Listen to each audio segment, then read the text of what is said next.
अपना दो भक्त रहते थे। एक तो 40 वर्ष से साधना कर रहा था, दाढ़ी बढ़ा रखी थी, बड़े बड़े केस भी बने हुए थे और बहुत शांत स्वभाव का व्यक्ति था। और एक था 4 वर्ष से अभी भक्ति करने लगा था, 4 वर्ष से उसको उपदेश लिए हुए थे और वो भी भक्ति कर रहा था।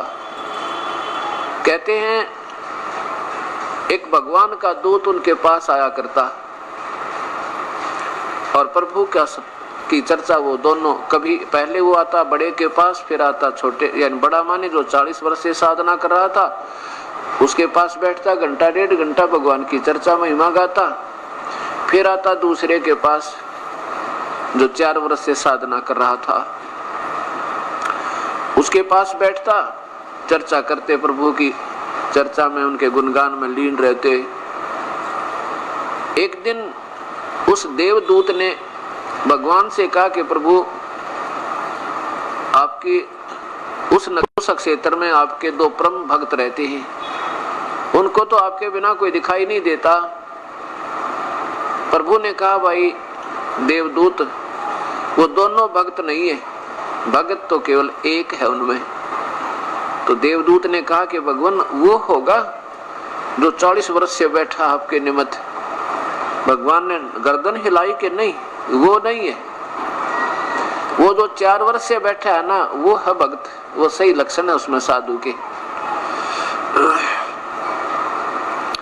अब देवदूत के मन में यह बात समझ में नहीं आई कि भगवान के मेरी बात समझने में फर्क रहेगा शायद। कहने लगे जी नहीं वो 40 वर्ष वाला है ना, हाँ, तो असमंजस में पड़ गया।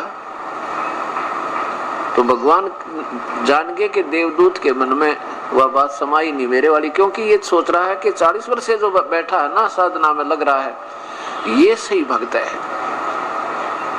तब प्रभु ने कहा क्यों भाई देवदूत, मेरी बात नहीं आपको समझ में आई कि 40 वर्ष वाला साधक सही नहीं है, उसमें पूरे लक्षण नहीं है भक्त के। देवदूत ने कहा कि ऐसी कोई बात नहीं प्रभु, आपकी बात ऐसा तो हो ही नहीं सकती, लेकिन मेरी बुद्धि तुच्छ है, मैं इसको समझ नहीं पा रहा आप किस बात कह रहे हो। तब प्रभु ने कहा कि ऐसा करना देवदूत, आज ते देर से जाना उनके पास, और देर से जावे तो फिर वो कारण पूछेंगे देर से आने का, फिर तू ऐसे ऐसे बताना, और फिर वो क्या उत्तर दे मुझे बताना। फिर आप निर्णय करना कौन संत है, कौन असंत है, कौन भक्त है, कौन है भक्त है।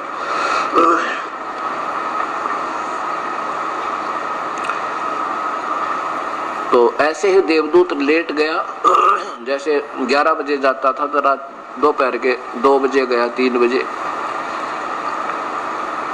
अब पहले पहुंचा उसी पुराने भक्त के पास जो 40 वर्ष से बैठे थे, उसके पास जा पहुंचा तो नमस्कार हुआ, और उस 40 वर्ष वाले साधक ने देवदूत से पूछा कि हे देवदूत, आज इतनी देर कैसे लगा दिया आपने, आपके बिना तो मैं तड़फ रहा था, आप आते थे 1-2 घंटा प्रभु की चर्चा होती थी, बड़ा अच्छा लगता था। अब तो आज तो मुझे बेचैनी हो रही थी और आप ही की राह जो रहा था, क्या बात होगी, क्या कहानी बन गई, क्यों नहीं आए, क्या हमारे से नाराज तो नहीं होगे। अब उस देवदूत ने कहा कि भाई बात ऐसे है, आज भगवान ने एक अचरज किया और उसका समय रखा था भाई 2 बजे का, कि 2 बजे भगवान प्रभु एक अचरज करेंगे, ऐसी लीला करेंगे। मैंने सोचा इसको देख कर ही चलूं ताकि आपको भी बता दूं। तो उसने पूछा कि क्या किया प्रभु ने ऐसा, हमें भी बताओ। कि प्रभु ने आज एक हाथी को सुई की नोक के अंदर से आर पार कर दिया। तो वो साधक कहने लगा, वो 40 वर्ष से लगा हुआ साधक कहने लगा कि देवदूत थोड़ी झूठ बोलो ताकि किसी का समझ में आ जावे, इतनी झूठ नहीं बोला करते, एक गपोड़ नहीं पहला करते, सुई की नोक में कभी हाथी निकल सके। तब उस देवदूत ने सोचा भाई सचमुच मेरा आइडिया गलत था, भगवान का ठीक था, मेरा जो विचार था बिल्कुल तुच्छ है, प्रभु बिल्कुल ठीक कह रहे थे कि वो तो बिल्कुल पशु बैठा है, डांगर है निरा। जिसने भगवान पे विश्वास नहीं, फिर किस लिए साधना कर रहा नादान तू। उठ कर चला गया ने बोला तेरे तो दर्शन भी अच्छे को नहीं। जिसने विश्वास प्रभु पे नहीं है, परमात्मा ये नहीं कर सकता, परमात्मा वो नहीं कर सकता, तो वो फिर प्रभु की तलाश किस लिए कर रहे हो। जब अपने जैसा पाए जाए और वो अपने जैसा ही कुछ करे नहीं सकता, ऐसी अनहोनी वो नहीं कर सकता, तो प्रभु नाम क्यों है उसका। उठ कर चल पड़ा। फिर आया दूसरे के पास जो 4 वर्ष से साधक था। उसने भी यही कारण पूछा कि देवदूत आज बहुत लेट आए, देर से आए, क्या बात होगी, कोई मेरे से गलती होगी क्या जिससे आप नाराज हो गए हो। मैं तो यही चिंता कर रहा था और आपकी राह जो रहा था, मुझे तो बेचैनी होगी थी कि क्यों नहीं आए। 2 घंटे ईश्वर चर्चा होती थी, आपके सारे हमें भी गुणगान करने का सुअवसर मिला था। अब देवदूत ने कहा भी क्या बताऊं तो किसी का जच्चा नहीं, और बताए बिना मेरा पच्चा नहीं। बताऊंगा जरूर, हक बता दो, क्यों नहीं बताओ, कुछ भी है। आज देर होने का कारण ये हुआ कि भगवान ने 2 बजे, प्रभु ने आज 2 बजे का चर्च करना था, और मैंने सोचा वो देख कर चलूं ताकि उन भक्तों को भी बताऊं। और क्या किया वो प्रभु ने ऐसा कि भाई भगवान ने ना, प्रभु ने हाथी को सुई की नोक के अंदर से आर पार कर दिया। भाई मैं तो बड़ा समंजस में पड़ा देख के उसको। तो वो 4 वर्ष वाला साधक कहता है बस प्रभु काट दे सारी पृथ्वी ने सुई की नोक में, कहे आप हाथी की बात करो। ये क्या असर हुआ, सीने से लगा लिया उस देवदूत ने उस प्यारी आत्मा को। धन है तेरे माता पिता ने, धन है तेरे माता पिता ने जितना दृढ़ विश्वास मालिक पे। तो परमात्मा कहते हैं कि नाम लिया तो क्या हुआ, जब मन में नहीं विश्वास है फिर के जाप करा, जब परमात्मा विश्वास नहीं है। और परमात्मा की डिक्शनरी में, शब्द कोश में इम्पॉसिबल वर्ड नहीं है, असंभव शब्द नहीं है। और जब परमात्मा के बारे में कोई कहता वो ये नहीं कर सकता, वो कर्म नहीं काट सकता, वो साड़ी नहीं बढ़ा सकता द्रौपदी की, वो नरसी की हुंडी नहीं ले सकता, या वो नरसी का भात नहीं भर सकता, या धन्ना के कंकर बीजी थी उनमें जवार नहीं, मतीरे होते हैं बड़े बड़े तुम्बे, ये बड़ी घिया कद्दू टाइप इतने बड़े बड़े, और उनमें जवार पैदा कर दी मालिक ने, भरे भराए पाए बिल्कुल स्वच्छ, ये भी नहीं कर सकता। तो परमात्मा क्या हुआ, तो आप अपने तो भी गया गुजरा, फिर उसने कौन याद करे।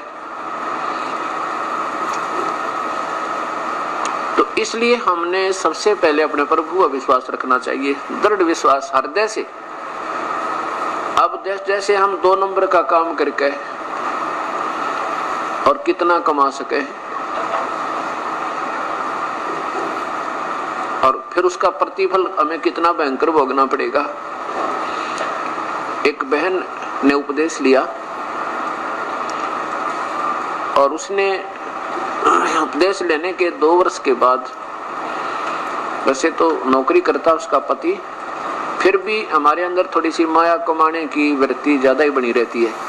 सो चिंताएं हैं, वो लड़की शानी होगी, ब्याहनी पड़ेगी, एक नौकरी से काम नहीं चलता, पर हम कोशिश यही होती है कि धन थोड़ा सा हो जावे। तो उसने क्या किया, कहा, कहने लगी जी मेरा एक भाई है, वो थोड़ा विकलांग है, और मैं और वो मेरा भाई दोनों मिलकर कपड़े की दुकान घर पे कर लें, कपड़ा रख लें, जैसे बेच दिया करेंगे। मैंने उससे कहा बेटी बेबे, इतने बड़े बड़े शोरूम रहे इसमें शहर में, तेरे घर पे बता कौन कपड़े लेगा। फिर भी क्योंकि उन्होंने तो अपना पूरा तैयारी कर ली थी, ऐसा कर लेंगे सब कुछ, जब वो केवल आगे लेने आए थे, फिर वो अग्रम मगरम कहने लगी मार बेटी फिर ठीक से कर लो, तो थोड़ा मन मान रहा था, आपका कर लीजिए। अब 6 महीने के बाद 7-8 हजार का नुकसान हो गया कि मैं बिक्री हुई, क्यों की उधार होगी। फिर उन्होंने कहा जी ये तो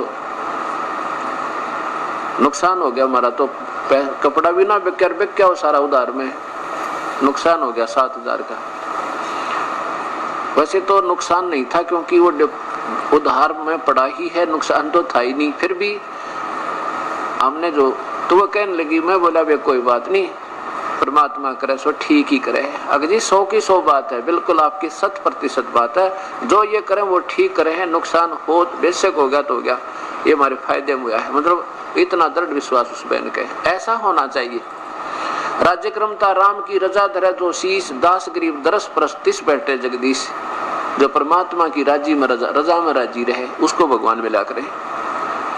इतना विश्वास देखकर उस लड़की का मैं बड़ा प्रसन्न हुआ। मन तो नहीं सोची थी हमारे इसे तो मन है 100 सुख हो जाए, उसके बाद पहले उसको काफी लाभ, और जैसे शरीर में कष्ट था, बच्चा में तकलीफ थी, वो सारा लाभ हो गया था। और न्यू आई थी मन में, क्योंकि जब तक हमें दृढ़ विश्वास और ज्ञान पूरा ना होता तो एक काम ना रहता, हम ढीले उठ छोड़ दें।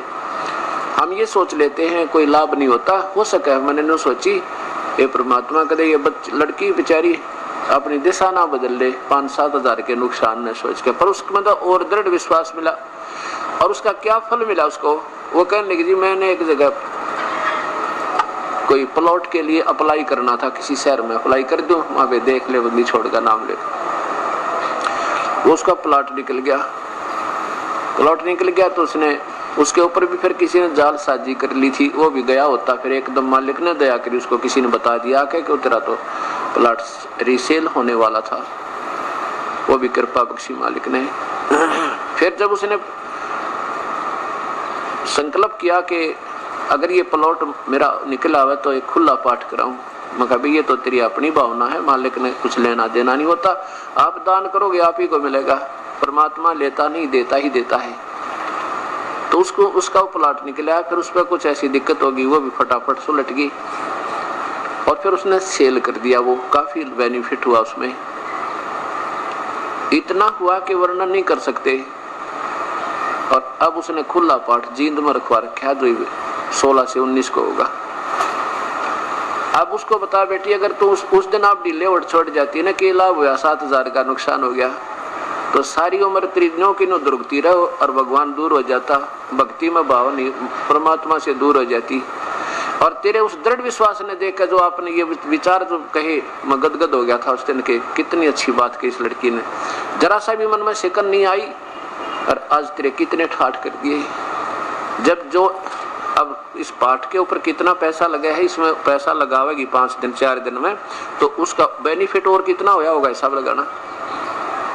और उसको तो मेरे ख्याल सारे जीवन में नहीं कमा सका थी 2 नंबर के करके। ऐसा विश्वास हमने इस कबीर परमेश्वर रखना चाहिए। कहते हैं ना जाने किस मार्ग से परमात्मा और कैसे रजा बख्श दे, छप्पर पाड़ के दिया कर भगवान, यूं ऐसे देता है। तो ऐसे अब उस बहन की, उस परिवार की बहन नहीं, पति भी उसका जो कहते हो उससे भी 21 श्रद्धा के साथ लगा हुआ है। अब उस परिवार में कितनी श्रद्धा प्रभु की बड़ी होगी और ज्यादा, और कितना भाव बनेगा, दिन रात याद आओ मालिक। तो ये वो कबीर परमात्मा है कि यदि हम इसके हर नियम पर खरे उतर जाएंगे तो फिर देखियो ये है वो भगवान जो सदा सुखदाई, सदा सहाई परमेश्वर, कर्मों के बंधन को काटने वाला, सतलोक ले जाने वाला, काल की कारागार से छुटवाने वाला, आयु जीव की उम्र बढ़ाने वाला और सतलोक में पहुंचाने वाला, ये कबीर देव है, कबीर परमेश्वर है, पूर्ण ब्रह्म है, सारी सृष्टि का रचनहार है।